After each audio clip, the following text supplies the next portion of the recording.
Dissonance Media and the Other Stories presents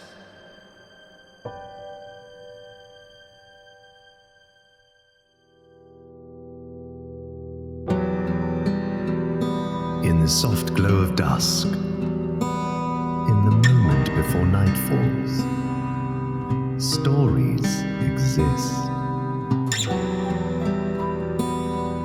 Gothic tales of the macabre, where the supernatural calls home and the shadows dance. Hold tight and don't let go, for lost you may become after the gloaming.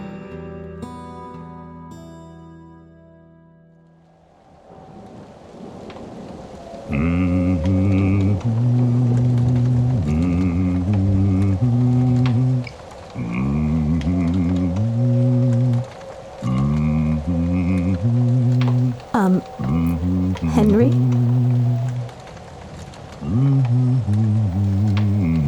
What did you mean, sacrifice?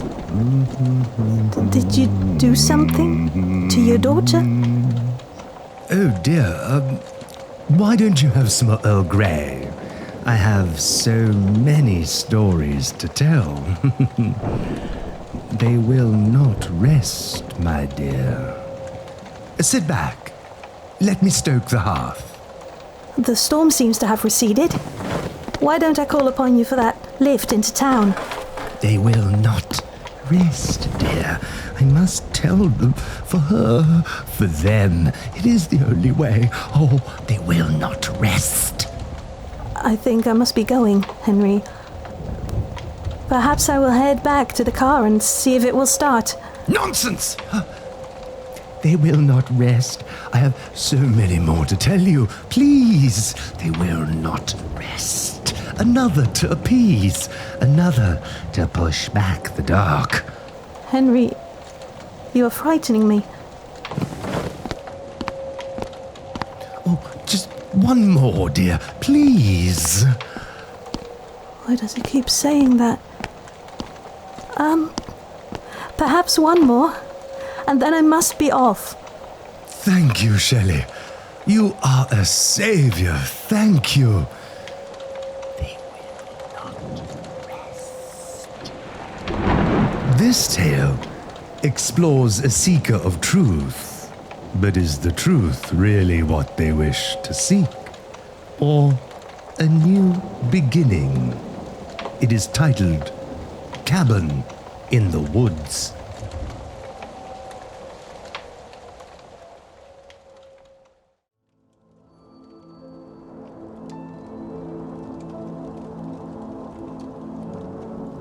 There was a loud knock on the cabin door. Several more followed in rapid succession. The knocking was insistent, of someone desperate, or even of someone in imminent danger. All at once, it stopped. Bleary-eyed and half asleep, Howard pushed himself up from his fireside reading chair and put his ear to the door's solid wood. He waited for some sign, anything that might hint at the nature of the trespasser. But Howard heard nothing from the other side, only the crackling fire and the faint popping of burning wood behind him. Stepping away, Howard dimly wondered who would be out on such a cold night. He hadn't seen anyone since the snowstorm. He drew aside the curtain draping a frost-tinted window and peered into the winter night enveloping the cabin. A man, wearing a bulky hooded coat, stood alone at the door's threshold, arms limp, making no effort to knock again. The man neither turned his head nor looked down, instead staring forward at the door itself. Howard grabbed his hunting rifle from its rack above the fireplace. Returning to the door, he called out to the unwanted visitor in an intimidating voice. Whoever you are, you should go away. If you need help, my neighbor is back down the road. I can't let a perfect stranger in this late at night. Just go. The stranger offered no reply. Even as Howard removed the pivot safety from his rifle with its characteristic and very audible clack sound, Howard returned to the front window and pulled its curtain aside again. The man was gone. Where could he have come from? Howard pondered. The road's impassable. He couldn't have just walked here from town. Despite his better judgment, Howard unlocked the cabin door and slowly opened it, overcome by a disquieting curiosity. His rifle was ready in his other hand. The night outside was frigid, a gusting Arctic wind rustling the spruce trees that lined the path from the distant road. Howard stepped outside into the cold and the dark, the vapor of his breath instantly icy. The lambent moon provided some visibility, its soft rays reflecting cleanly off the mounds of virgin snow piled high about the cabin. The snow crunched under Howard's boots as he paced around his wilderness home. The last snowfall had been comparatively light and he could actually walk outside unimpeded, which was unusual. Howard found the man in the heavy coat lying face down on a snowbank near the cabin's tarpaulin-covered woodpile. Motionless, the man's arms were sprawled above his head. Quickly propping his rifle against the side of the cabin, Howard rushed to the fallen man, seizing him by the shoulder to turn him over. The stranger appeared young and was bearded, strands of matted hair falling from under his parka's hood. His eyes shut, the man tilted his head and then coughed weakly. Can you hear me? Howard inquired sharply, his legs half buried in the snowbank. The man remained senseless. What's your name? At the second question, the stranger opened his eyes, giving Howard a dull, uncomprehending stare. Howard began to pull the man to his feet, shivering in the cold. He had failed to don a coat before stepping out. The man stumbled and nearly fell again, but Howard helped him to the cabin door, first taking his rifle from where he had left it. Blustering winds from the freezing night swept into the cabin before Howard closed the door tightly behind them. He sat the man in a chair near the blazing fireplace, its embers sparking as Howard threw in more wood. While Howard mounted his rifle, the man reclined and looked about the room, seeming to come to his senses as the warmth of the cabin's interior revived him in some measure. Do you know where you are? Howard asked, looking down at the man in his overstuffed chair. Again, what's your name? Towering shadows were thrown about the otherwise unlit room from the cabin's fireplace, with Howard's aging, craggy face somewhat softened by the fireplace's ruddy glow. The man finally answered in a broken, halting voice, speaking as if he hadn't formed words for some time. Do you have anything to drink? Water? Some warm broth, maybe, or anything? He pulled back the hood of his parka with a mittened hand and wiped his wet face as Howard turned away from him, taking a pot from a cupboard in the open room's small kitchen. I'll heat some broth for you. It'll be ready in a minute or two. You're my first caller since before the winter. Howard opened a can from the cupboard and poured broth into a lidless pot, covering it as the stove's burner ignited. Howard then sat in the other plush, upholstered chair before the fireplace and, for the first time, took a good look at his visitor. The young man was handsome but unkempt, his wavy chestnut hair rumpled and his thick beard untrimmed. His clothes were that of a traveler or outdoorsman, but his parka and winter boots were a vintage military issue. The man's forehead was beaded with sweat, as if he was coming down from a recent fever. The broth's ready, the man said, looking hopefully into the kitchen as the aluminum lid jittered on its pot. Howard stood and poured the steaming broth into a large mug before carefully handing it to his guest. He sat again and asked the man pointedly, What's your name? Honestly, I don't know. The man said anxiously before taking a long sip of the hot liquid. I can remember walking down a deserted road and seeing a light in the window of your cabin. I took the path and knocked, but you didn't answer. I started to search for another door when I felt dizzy and fell into the snow. It's really just a blank before then. I was getting quite drowsy in that chair, Howard said offhandedly, despite his lingering concern for his guest. I was starting to nod off, in a kind of waking dream of some old memories when I heard the noise. The comfort of the fireplace sometimes does that to me. How many times did you knock? The man took another sip from his mug after removing his mittens, choosing not to answer Howard's last question. Am I sick? He asked instead, lightly touching his forehead with his fingers. a look of bewilderment on his face. I don't even remember why I was on the road. He sat in silence for a moment before turning to stare at Howard. Who are you? I'm Howard. He replied, stopping himself before he gave his full name. I'm stuck with this fellow until I can get to a phone, Howard calculated. He's going to at least spend the night. Whatever he has might be contagious, too. Blast! There's nothing you can remember before tonight, young man. Nothing at all. Howard then queried, hoping for anything that might reveal if his guest was a threat. The man eagerly finished his cup of broth, reaching down to put the empty mug on the cabin floor. He listlessly surveyed the room before turning back to Howard. My first memory, which is hazy at best, is of taking a trip to a foreign land, he said in a distant voice, now gazing into the soft, dancing flames of the fireplace. I'd hired a local guide and we rode on pack camels to a remote region of the country. The guide was about my age and he wore a head wrapping, a kind of turban, but I can't remember his name. Suddenly intrigued by his guest despite his initial reservations, Howard interjected before the man could continue. What did the camels look like? I mean, did they have one hump or two? Howard grinned as he said this, but was also serious, leaning forward in his chair to better hear the man's reply. The man furrowed his brow for a moment and then his eyes widened in surprise as the detail came to him. 2, he said, hesitantly holding up 2 of his fingers before him. I remember that now. The camels had 2 humps. He sat back, seemingly satisfied. Then you aren't in Arabia. It was somewhere else. Up in the mountains, perhaps. Howard said, probing the man impatiently. He was beginning to believe the man's story could truly be authentic. He was so obviously reliving a genuine memory hitherto buried in the recesses of his mind. Yes. The man replied, cautiously nodding his head.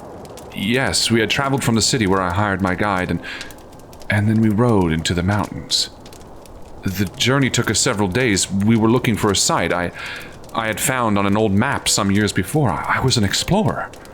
Or maybe a professor of antiquities. What were you hoping to find there? Howard interrupted again, feeling himself drawn into the unfolding story and momentarily taken aback by the man's archaic phrasing. The answer to a riddle. I studied a collection of clay tablets from the same part of the world found in a long-forgotten cave. Thieves had stolen the tablets at first, but then they were sold at auction. I must have obtained them somehow. The tablets told of a lost city in which a great temple was hidden. The city and its temple were ancient even when the tablets were set down. From these tablets, I was able to identify an incomplete map from a special collection, the only map in the world to hint at the city's location.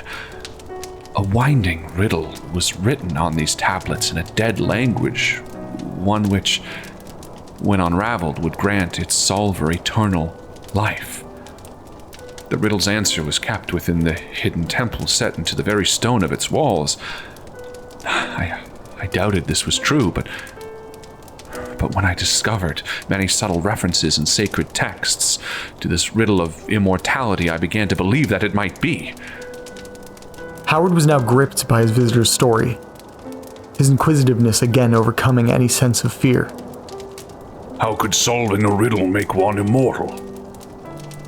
Did the tablets explain what was meant by immortality? No, the translation only states that those who decipher the riddle will be granted life for all eternity, or possibly translated another way, bound with those whose lives are eternal. We found the city high on a mountain at the edge of a vast desert, erased from any surviving historical record, far from any modern settlement or trade route. My guide claimed the city had been there from a time before the word of the prophet had spread, and that the few local tribesmen stayed away despite having thoroughly plundered similar places. Securing our pack camels, we scaled the worn rocks to the top of the sloping mountain, finding the abandoned city's wind-blasted columns half buried in the baked earth. My guide refused to enter, babbling in his own tongue, and then saying he would wait for me at the entrance for my return, if I returned. I followed the narrow streets past collapsed walls and ruined buildings, empty for perhaps millennia, and finally located the cracked and fragmented steps of the great temple. At either side of the temple's entrance was a winged guardian, chiseled from the hard stone of the immense structure itself. Flashlight in hand and tablet's translation notes in my satchel, I entered the lightless place to find the key to the riddle. I shone my light as I walked the many corridors of the temple, revealing processions of bearded men from an age long past carved into its austere walls. The passages soon led me to a domed chamber with an anvil-shaped altar at its center. A large stone brazier sat before it. A row of sculptures lined a wall nearby, each one a figure, but all without faces. I opened my satchel, taking my photographs of the text on the tablets, and then compared the photo's script to that on the wall behind the figures. The match was exact, but the wall's script seemed to go further. The narrative contained in the tablets was incomplete. The concluding line of the riddle preserved on the tablets had been left out. The final part on the wall read, "Where the fire burns brightest, you will meet your other self." The riddle made more sense with this neglected line included. Howard felt woozy, his head beginning to pound. He at once steadied himself on the arm of his chair, before questioning the man yet again. What was the full riddle after reading the script on the temple wall? How did the last line change things? The man smiled slightly and said, The riddle wasn't asking for an answer, but leading its reader to a place. That place was the hidden temple in the lost city. Tell me the whole riddle, Howard demanded, now almost angry for reasons he couldn't fathom. What's the full riddle with its final line? The entire riddle is too long to repeat back to you, but I can tell you the closing part, including the line from the wall. The mystery man offered. He then recited the last part of the riddle in a sing-song manner, almost like a nursery rhyme, the glowing light of the fireplace bathing his face as he spoke. Intoning the words, the man's voice took on an eerie, hypnotic quality. Time passes. Empires rise and fall, but I remain. Men are born and die. Peoples rise and fall, but I remain. The mountains erode to dust. The oceans wither to mud, but I remain. I am you, but not you. I live with you. But once you are no more, I remain. Where the fire burns brightest, you will meet your other self. There was a tense silence. After a moment, the man began speaking in a low voice. As I examined my photos, something very odd happened. I turned my flashlight to the figures along the wall, and one of them seemed to be watching me. The one closest. The sculpture had no face, as I said, only a smooth stone mask, but the spot where its brow should have been had become arched. The space for its mouth curling into a mocking grin. I stowed the photographs in my satchel and then beamed a flashlight into the passage from which I had entered the room. I started to walk quickly at first, but then breaking into a full run as I was chased by a macabre shadow along the passage walls, one that was not my own. I fled the temple, traversing the deserted streets of the lost city until I emerged onto the mountain's plateau. My guide was nearing the cliff facing westward, the dimming sun a backdrop to a rising sandstorm headed toward us. The camels, he cried to me as I approached. We must get them before the storm comes upon us.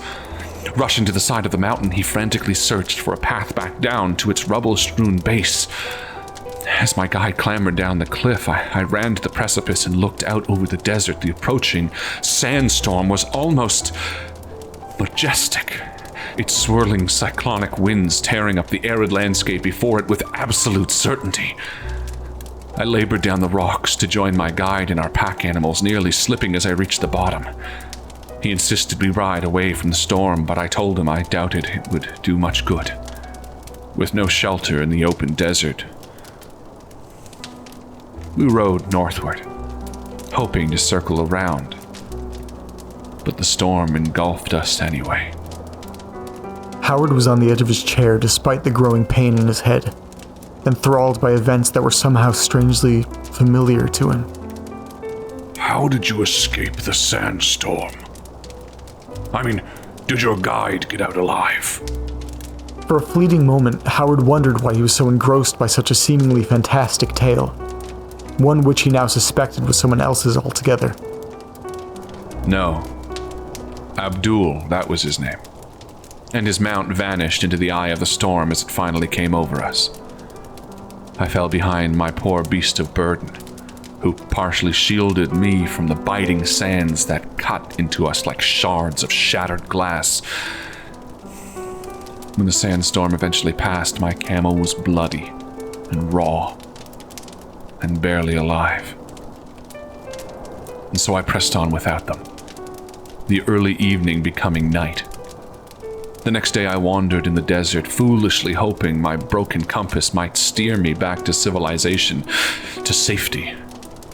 I became thirsty, weary, and half-mad from the punishing heat. On the evening of the third day, as I struggled to find a resting place among the burning sands, I came upon a cool oasis in the desert. Here I collapsed and crawled to the shimmering pool of water, its surface sheltered from the desert sun by generous palms. I drank deeply, choking as my parched mouth and chest seared with a sharp pain. I then lost consciousness, waking again during the nighttime, unsure of how many hours or even days had passed. I tried to stand, but lightheadedness prevented me from doing so. I lay there on the moist sands near the pool, blurred images of the oasis almost all I could see. Only once, or perhaps more than once, I saw a dark figure standing over me, as if waiting for something. My next memory is being lifted onto the back of a camel, one of many in a long caravan. Some traders had found me, telling me I was sick with fever. My luck held, and I returned alive to the city from which Abdul and I had traveled. I was brought to a hospital by my rescuers. I drifted in and out of consciousness for weeks, only becoming coherent again once my fever broke. I couldn't tell the doctors my name or where I was from. No passport was found on me, and I had lost most of my carried possessions in the sandstorm. I had no memory of my life before I had traveled to that place. Everything had been wiped away by the long fever. The man I had been before was now entirely unknown. What an incredible story. Howard enthused, even as he felt a gnawing discomfort at its uncertain familiarity. How did you leave that place? Can you remember why you're here now? As Howard asked this last question, he almost instantly began to regret it. The man turned to stare at Howard. You brought me here, Howard. Or should I call you Edward? That's the name of your birth, by the way. Edward Hobhouse. You chose Howard as your name once you recovered, and began your new life in the town not far from these woods. Edward stood abruptly, knocking his chair to the floor. Get out. Get out now, whoever you are. Edward commanded in a quavering voice, gaping at his seated guest in genuine terror. Your buried memories have started to return to you, Edward, the man said, undeterred and cold-eyed. You were beginning to recall your journey to the Forbidden City when I knocked on your door. Once your delirium-filled mind became a blank slate at the oasis, I could no longer assume your place, and then lost you for many years. You could remember nothing of the riddle of the tablets or the eternal temple after your fever finally broke. That is, Not until tonight. Studying the face of the stranger, Edward realized suddenly who he was. The man was his younger self, bearded and dressed in the clothes of that bygone period, decades before. Edward bolted toward the cabin door, flinging it open and running out into the howling winds and falling snow. A storm was coming. Edward could see that. The snowfall grew heavy as he ran, frigid winds whipping against his ill-clothed form. Edward glanced over his shoulder and saw the dark silhouette of the stranger striding after him, drawing closer as Edward slowed, now staggering through the deep snowdrifts coating the forest floor. The road to town was close. Edward focused and tried to push himself forward, making one last effort to pull ahead of his pursuer. As he came within reach of his goal, Edward fell, tumbling into a ditch by the roadside. He lay on his back in the trench, the falling snow stinging his eyes as he struggled weakly to rise. Stepping into the ditch, Edward's doppelganger stood above him, looking down at the man who had solved the riddle of the tablets and who it would now replace in the world of the living. The lost city stood empty, obscured by the shifting sands of the desert. But within its temple to the other world, the mirror world of shadows, there was a momentary disturbance. The brazier at the foot of the altar flared to life and then slowly died, its fire burning brightly for an instant as another soul was taken into the chamber's tabernacle, forever bound by the stone figures watching over it.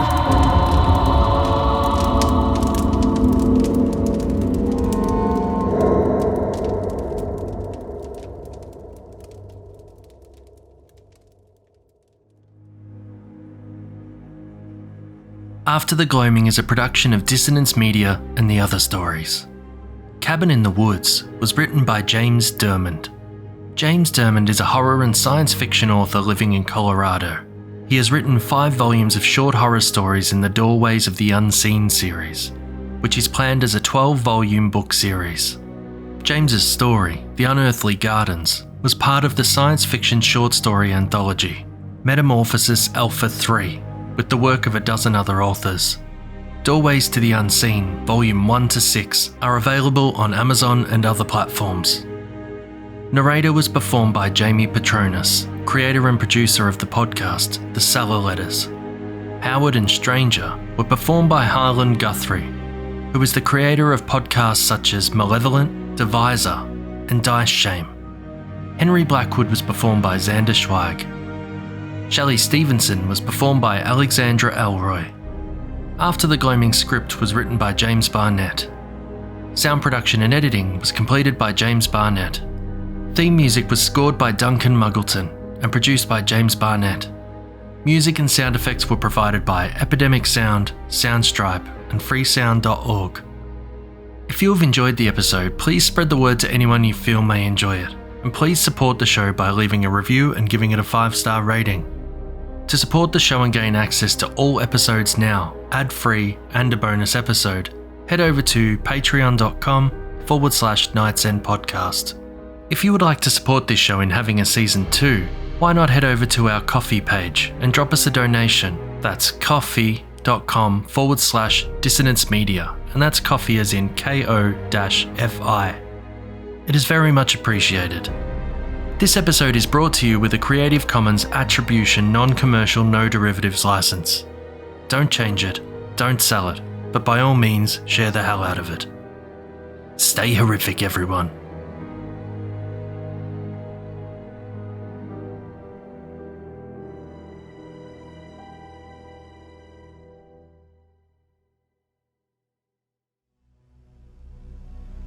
Thank you for watching this video. If you enjoyed it, don't forget to subscribe, comment, share, and like. And press the bell to get notifications when new videos are uploaded. If you have a story that you want Jimmy Horrors to read, send it to jimmyhorrorsnarrations@gmail.com. Until next time, stay horrific, everyone.